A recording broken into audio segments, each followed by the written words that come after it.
When you hold the magic sword, what do you say? By the power of Grayskull. Go on. I have the power! Now you're ready.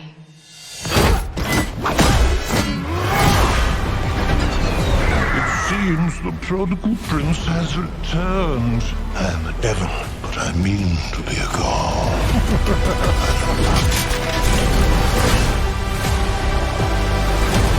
What am I supposed to do? You are he who will restore peace to Eternia.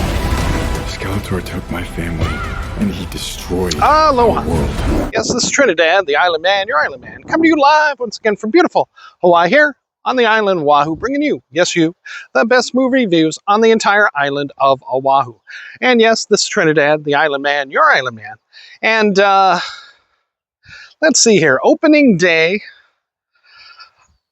Thursday, June 5th, I went ahead and I saw the new movie, Masters of the Universe. Now, for anyone who's been under a rock for 20-some years, actually, I guess 40 years, gosh, knows that this is He-Man and the Masters of the Universe. Basically, the story of a prince who gains super strength by raising the sword of power and uttering the words, "By the power of Grayskull, I have the power." And yes, and so that's that's essentially it. Another live action version of this was done or attempted back in the 90s, late 80s, I think early 90s, with Dolf Lungrin, which wasn't bad. You know, I mean, it really went for it. It really did try. But, you know, it varied from the source material just way too much for people to be truly satisfied with it, unfortunately. And plus, the bad thing is that it was stuck predominantly on Earth. Of course, that was a budget consideration. You know, it's, you know, He-Man and the Masters of the Universe, basically his friends, his allies, that take on Skeletor and his minions, including Evil Lynn, both are in this movie, basically are called the Masters of the Universe.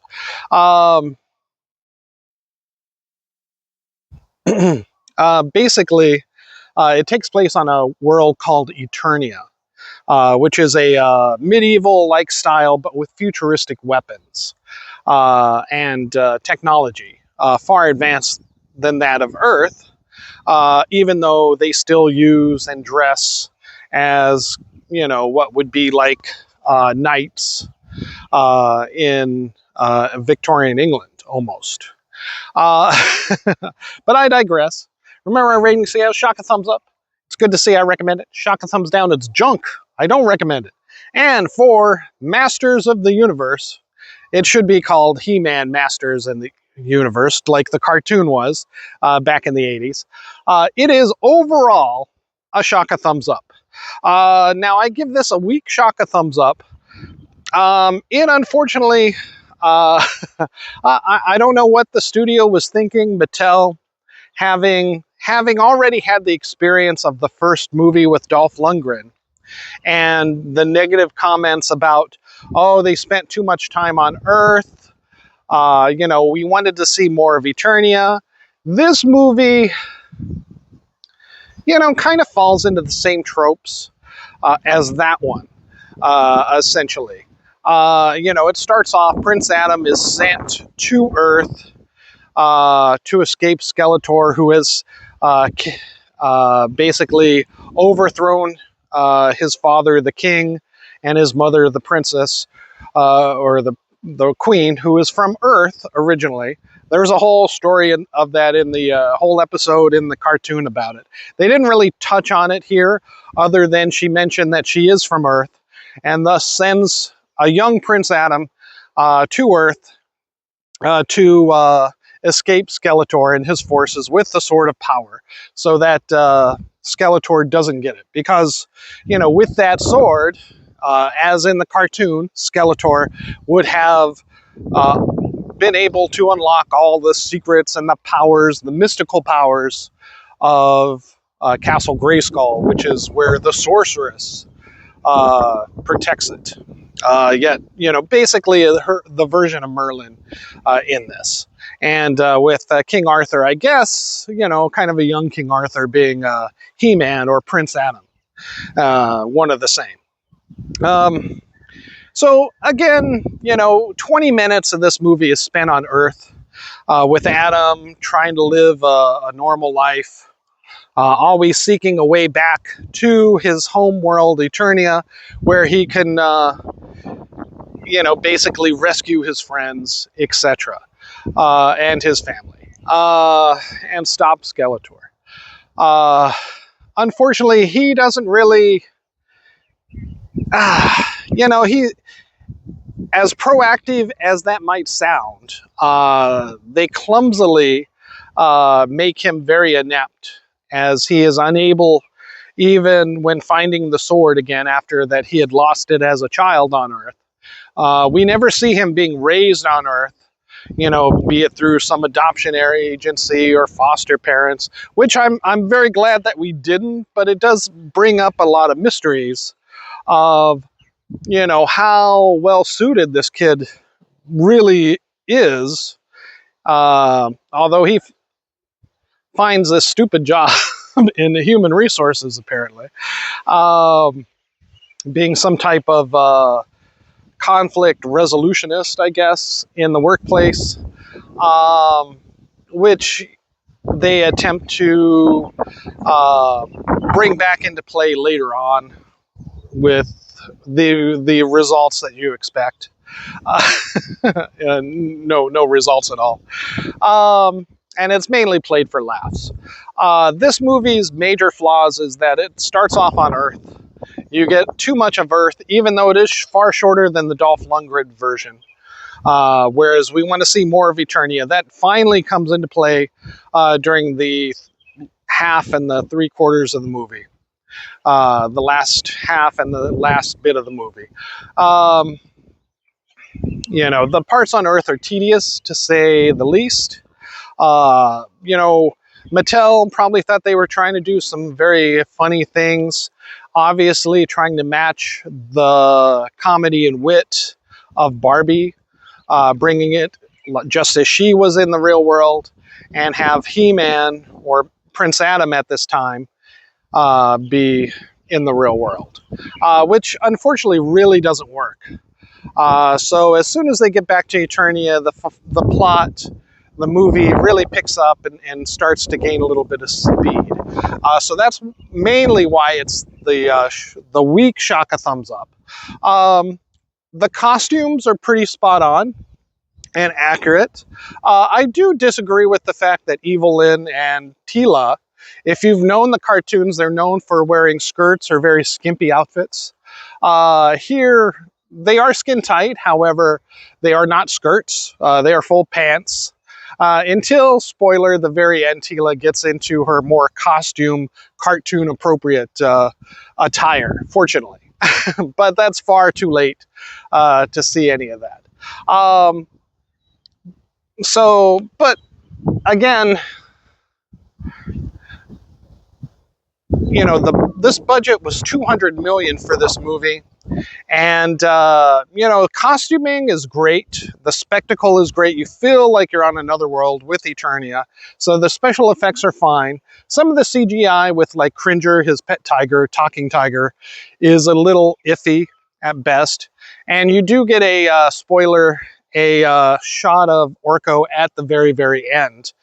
He's the floating magician, alien magician from the cartoon. But that's really kind of left field, as it's not really explained where he comes in. They're definitely looking at making much more of these movies.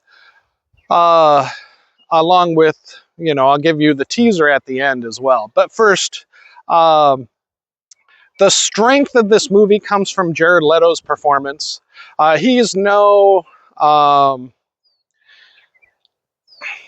he's no Mike Angelo, which was the great actor who played Skeletor in the Dolf Lungrin movie.